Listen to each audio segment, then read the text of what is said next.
Hey flower friends, welcome back to the Field and Garden Podcast. It is your friend in flowers, Lisa. I'm glad you're here, friend.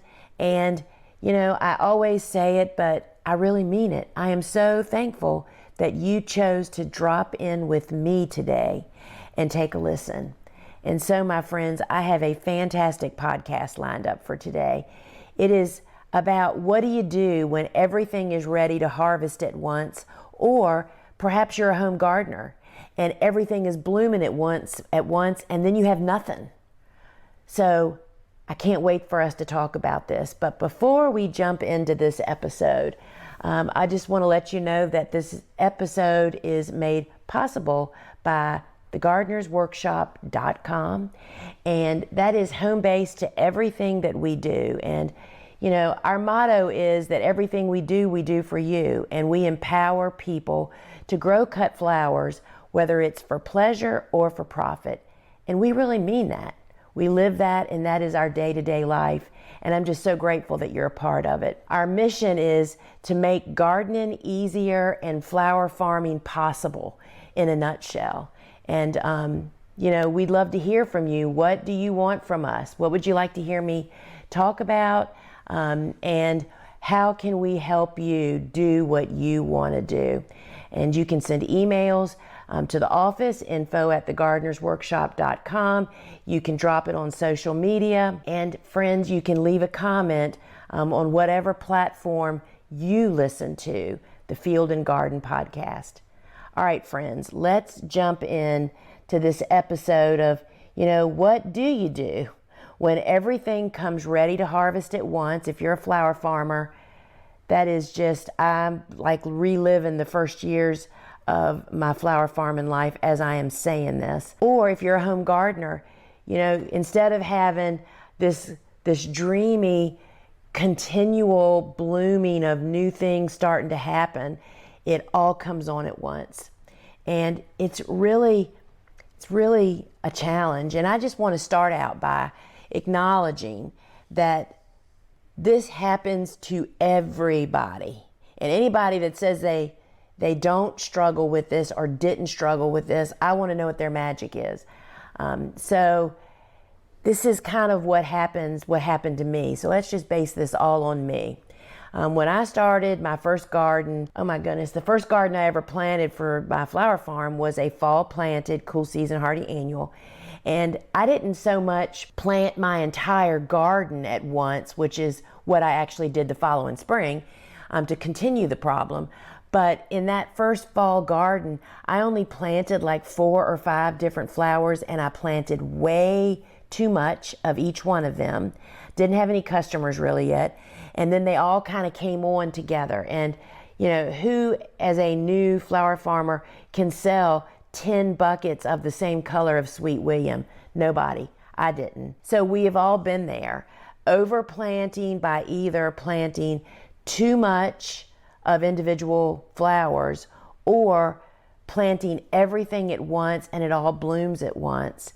And as a home gardener, isn't that the joy of having a home garden? Is like when you get home from work, maybe walking around your garden and something new is budding up or blooming or on its way out, instead of having everything come on at once. That is the reality of all of this, right? And the goal for most of us is to have a kind of slow rollout over a long period of time.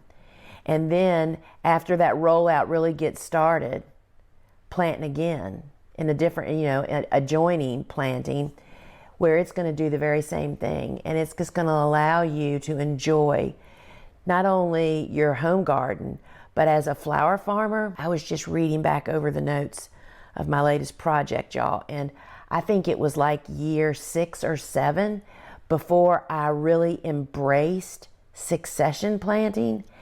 And I thought that word was so scary. I thought my garden wasn't big enough to practice that. Complete opposite. The smaller your space, the more you benefit from succession planting. And I thought it was too complicated. And it was complicated because I made it complicated, right? So what is succession planting? And I'm trying to find a better word for that. It's kind of not a clear word, is it, to the non-farming people. Succession planting means to spread out. Instead of, let's just say you have a 30-foot bed that you want to plant flowers in. Instead of filling that entire bed with one of your planting windows, whether that's fall or very early spring or summer, instead of filling the whole garden with that, breaking that garden up into sections is what I would do. As a farmer, I do that in beds. I break out a block of beds. Okay, these 3 beds are fall planted. These 3 beds are very early spring. These 3 beds are the first warm season, and so forth and so on.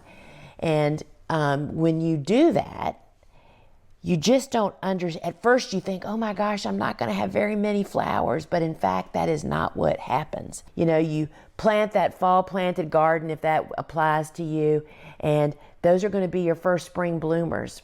While those spring bloomers are blooming, you're going to be busy planting your first warm season garden. So you're going to be starting seeds kind of when you're starting to cut cool flowers, right? And then as cool flowers are getting ramped up, you're planting those warm season seeds.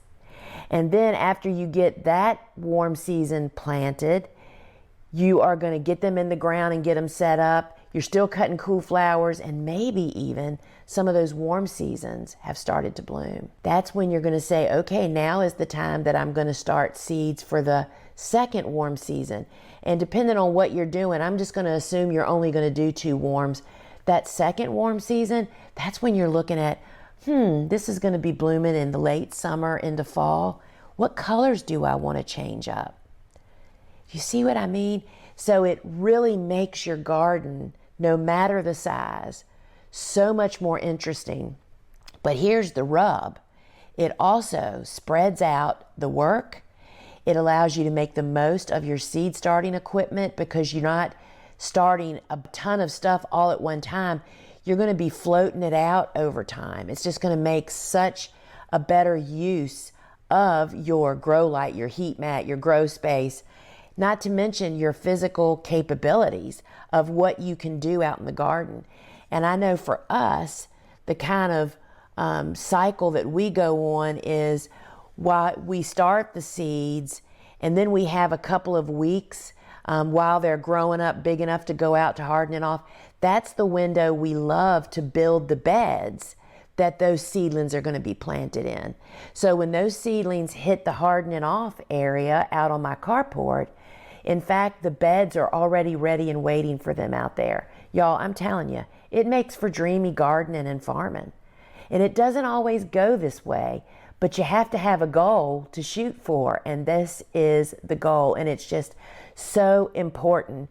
And so not only does it spread out the work of the seed starting and all of that stuff and bed building, you don't have to prepare your, if I had a 30-foot bed, I would probably prepare it all at once. And I would probably either mulch or cover the bed that's not being planted yet with a silage tarp. But mulch is fine if it's a bed that's part of your landscape area. So it just makes this whole job more manageable of no matter what you're doing. And I haven't met a gardener yet that doesn't want to have better control of their garden, to have more time for the fun part of gardening, enjoying the flowers or the vegetables, the herbs or whatever it is that you're actually doing. And the benefits are endless. You'll find your own. Not to mention, I didn't even say this, if you're cutting your flowers or harvesting vegetables, this is what gives you an extended harvest. It keeps you to have a little bit along the way instead of all of it at once. The real, pain of having it all bloom at once is you can't possibly cut it all. You can't sell it all. And then you just watch it come and go. And then you have to tear it down. It's like such a waste of resources, time, energy, hope, dollar bills if you're a flower farmer. So that's why we succession plant, to implement all of those, the consistent supply, and to spread out the work. And so how are some ways to actually avoid to make it easier for you to be able to do that. Because, for those that feel the pain, I can remember one of the very first flower farming talks I ever went to was at Virginia State University, which is one of our agricultural universities here in Virginia. And good friend Andy was the extension agent there. And he was really in the beginning years of developing a cut flower program. And he had a cut flower seminar. And he called me. He saw, I don't know how he connected with me, but he saw that I was flower farming and called up and said, did you know about this? And you should come. One of the standout things, there was like 4 or 5 speakers there that day, and they were all farmers from the state of Virginia. One of the standouts was a couple that was farming full time. They were actually from North Carolina, not Virginia. I don't remember their names. And they had a young family, and they were at that point selling primarily to a wholesaler, because that wholesaler would send a truck to their farm once a week to pick up all the flowers they were producing. So they didn't have to deliver, they didn't have to go to market. It was really a way that fit for them, for where they were. And I can remember him showing the most beautiful beds of larkspur in full blow, which better known as too late to cut, that they just had to let go because they didn't get it cut in time because they overplanted. And it all came in at one time. They could have sold it. They just didn't have the manpower. That's the kind of wounds you take on when you don't manage the supply of what it is you're doing. And if you're a home gardener, it's really no different from you. It's like, again, why would you rather not have weeks and weeks and weeks of beautiful blooming instead of having 3 or 4 weeks and then nothing, right? So how can we manage this? So I'm going to share some of my tips and then some tools that can actually help you manage that. First off, I know I did this. You may be doing it too. We make this whole succession thing so stinking complicated, and it is so simple, y'all. First off, I know why we do it, because we listen to folks that are planning these complex gardens that maybe aren't flower farmers, that are out there doing all the work, right? For me, I don't look at when does stuff bloom as much as, you have to look at that to make sure that you have time for whatever you're planting, that it has time to grow up and bloom before your first fall frost. So I'm not saying ignore that. I'm saying that when I am planting my succession plantings, I am just thinking of the succession planting, the window it's gonna bloom throughout. I'm not thinking how many weeks till that blooms. That's where we go down a rabbit hole that you never come out of. So in my mind, the overall 30,000 foot view is I plant in the fall cool season hardy annuals, and I plant in very early spring. Both of those are cool season hardy annuals, and they bloom starting from early spring into summer. And I don't calculate when, and I have all the records. I can look back of when I sold every flower to know what flower blooms when, but that is just much more detail than I need and is useful to me. That's not where the rabbit I need to spend my time. So that's my first 2 successions. Then I have warm season. I have my first warm season. I call it a recipe. The recipe indicates I'm thinking of colors of the flowers that I'm planting. Okay, these flowers are going to be early summer and even throughout summer bloomers. What colors do I want? I know that I don't want fall-like colors. I don't want dark. I don't want chocolate. I don't plant a lot of grasses in that first warm season. I do plant limelight millet because it's lime green and it's perfect anytime. But do you see what I mean? I'm thinking, okay, this is going to be blooming in early summer and summer. Okay, I'll pick these colors, and there's my first warm season. Then, as a home gardener and maybe a new flower farmer, I'm only going to plant 2 warm season successions because I just haven't gotten this all figured out yet, and there's a lot to master and conquer, right? The second warm season that I would probably plant probably late June, early July, depending on when your first fall frost is, that's when I'm thinking, okay, many of the same flowers, but I'm going to bring in some of those fall, moody, southwest, Victorian colors, along with some bright ones. You don't want to all be dark. And again, I'm not getting caught up in when stuff's going to bloom. So there you have it. You have your fall and very early spring, whichever or both that applies to you, for spring and early summer. Your first warm season for your early summer into summer, and some of those might even go on until fall, depending on the season. And your second warm season. It is that simple. And tools I said I was going to mention. So first off, the Cut Flower Handbook, my book that's about 61 different flowers, and they're broken into warm season and cool season.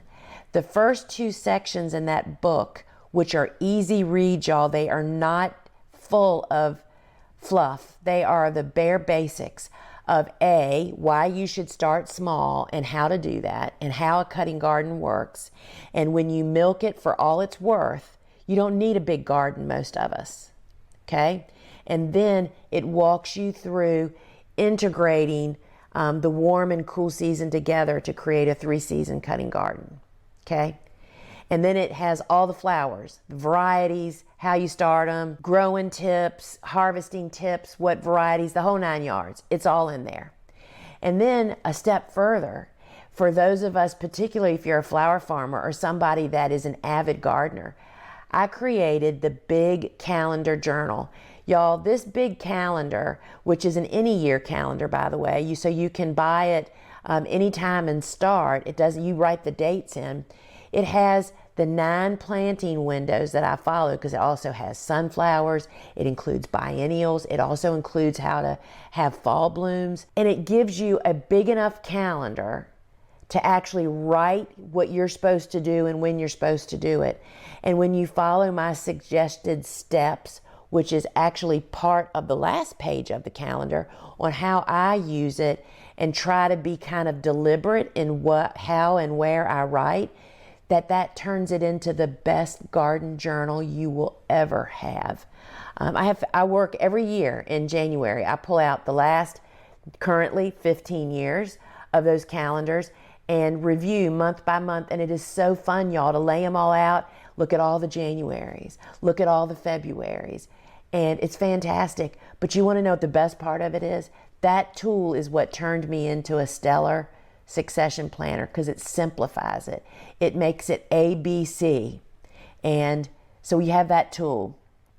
And these staggered plantings, which you just have to, all you have to do is look at the beginning, y'all. Forget about the end. Forget about when they bloom. Because there are so many factors that'll screw that up for you. The weather conditions, your skill as a grower, whether you planted that particular varieties vary. Did you know that there are sunflowers that bloom from seed in 50 to 60 days? And then there are sunflowers that bloom that take up to 120 days. Those are both sunflowers. They're different varieties. So there's so many variables, which you need to look at those things, but don't go down that rabbit hole, okay? So what I want to offer you now we're heading into mid-July, is what can you do to save yourself from this beautiful all blooming at once situation that you have. So those parts of your garden that are actually getting done or on their way out, y'all, you just have to practice some tough love. You have to mow it, till it, whatever you need to do. Pull it out if you're a home gardener. Yes, if you need to have your husband go out there and pull out and say, honey, that last 15 feet of that garden back there, that I have, please just remove every piece of vegetation, put it in the compost heap, put a layer of compost on it, and tell me when you're done, and I'm going to come out.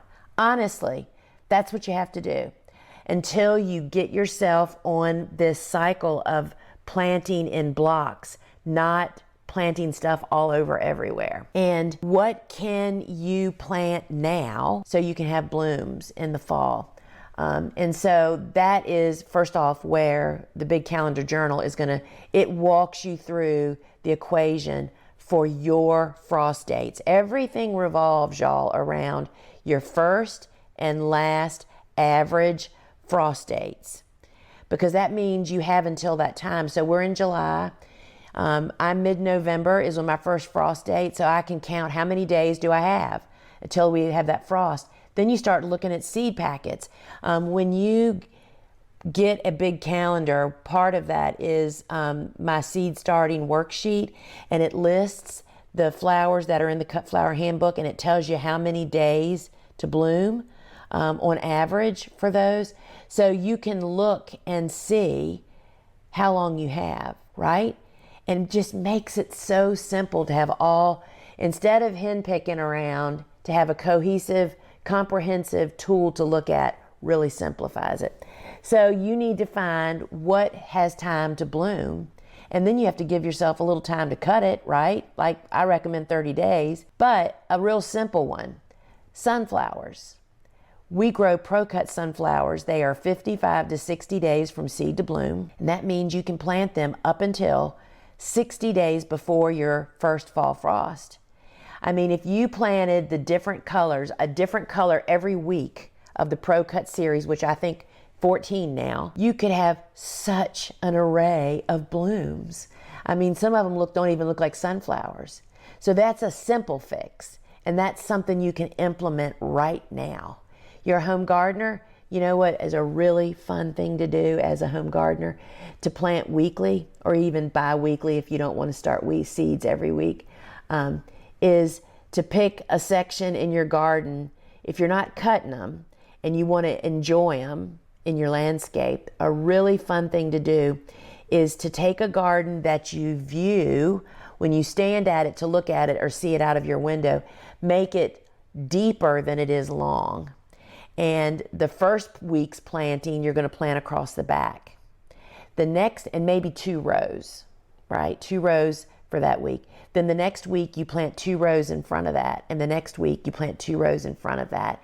And what that means is that the freshest, cleanest growing up is in the front, with the blooming ones in the back. And they're all typically pretty much the same height, and it'll just be a sight to behold. That is really fun to do, whether you're cutting them or if you're enjoying them in your garden, and then if you want to leave them for the birds. So sunflowers are an easy fix for this problem that I created for myself back in the day, and that I know many of you are suffering with. Everything's blooming at once. What the heck do I do now for the rest of the season? And I know if you're like me, I thought sunflowers just bloomed in the summer, and that's just not true. Another part of the Pro-Cut series is that they are what's called day length neutral. That means that they will grow up and bud and bloom even when the days are short in spring and in fall. So that is just a really easy fix for what to do. And then the other thing is, look at stuff that you have enough time to plant. Like we are literally right now in my garden, or on my farm, we're planting. Bobo seed started all last week and this week. What did we start? Bunches of celoseas, more basils, lots of grasses, straw flowers, ageratum, and there's just all of those, again, the same flowers that may be out in my garden being harvested as we speak, but potentially in really great fall colors. Maybe not baby pink, right? Those kinds of things. So friends, there is definitely something to do. And then I just want to urge you to write these notes on your calendar. And I give suggestions on that last page on the calendar of where to put your notes, so you'll know where to look for those notes next year and the year after and the year after. And, don't be beating yourself up if your whole place is either got all old flowers or it's all blooming at once and you don't know what you're going to do a month from now. Because friends, we've all been there. That's how we learn the best lessons. Those troubled days is what led me to become such a stellar cut flower farmer. And I am that because of succession planting. That's the jam, the secret sauce of farmers. And gardeners benefit from it the most too, but few of us ever embrace it because we just are so over eager to fill every square inch we have available all at one time. So friends, to create that balanced, continuous flow of blooms throughout the growing season, you just have to recognize what the problem is and say, okay, I can fix this, and then hit the reset button. You can get yourself back in line by planting sunflowers if that's all you plant. Pro Cut series, plant some every week. You'll have continuous blooms, right? But there's other things that many of us can still plant. And then hit the ground running for fall and plan your space based on a simple succession plan that you can learn more about in the Cut Flower Handbook, and then the calendar, the big calendar journal. We call it big because it is in fact big. And it's a calendar for you to write out your planting windows. Then you figure out your seed starting schedule, and it gives you a place to make notes, and it just simplifies everything. So friends, I hope this will help you have a more successful gardening and flower farming experience, because I really want to make gardening easier and making flower farming possible for those that want to do it. And friends, if you want to stay in the loop with the Gardener's Workshop and all we have and all we're doing, because friends, we are rolling out new resources all the time for you. Sign up for our newsletter. It's awesome. Jessie sends out content constantly to highlight, to say, hey, did you know it's time to do this? Or look at this. We just sent out the last week's, this was a great one. She sent out the link to my YouTube channel with the Planet Pink Challenge, which was me planting the Planet Pink seed collection, both by direct sowing and transplanting, to see which one was best or which one was easiest. You have to go watch it to find out. But that's the kind of content we send out, as well as we keep you in the loop for special offers. So friends, thegardenersworkshop.com. Hope to see you on the flip side. Ciao, my friends.